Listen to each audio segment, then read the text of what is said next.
బాబీ అయితే తన బర్త్‌డే రోజు అమ్మాయి మేడం తనతో లేదని తెలిసి బాబీ అయితే చాలా బాధపడుతూ ఉంటాడు.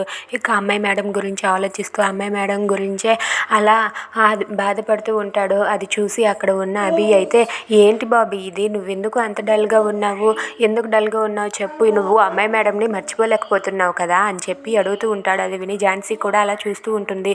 దాంతో బాబీ అయితే, "లేదు అబ్బాయి, నేను మీకు మాట ఇచ్చాను కదా, నేను అమ్మాయి మేడం గురించి మరి ఆలోచించను.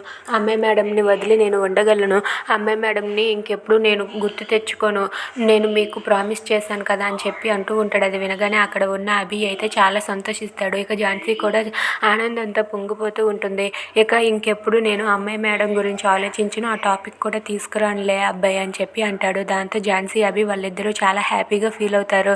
ఇంతలో అక్కడ ఉన్న బాబీ అయితే, నన్ను స్కూల్కి తీసుకువెళ్ళి అబ్బాయి అని చెప్పి అంటాడు. లేదు, నువ్వు ఈరోజు స్కూల్కి వెళ్ళడానికి వీల్లేదు అని చెప్పి అభి అంటాడు. దాంతో బాబీ అయితే, ఎందుకు అక్కడ అమ్మాయి మేడం ఉంటుందనా నన్ను తీసుకువెళ్ళని అంటున్నావు అని చెప్పి అడుగుతూ ఉంటాడు.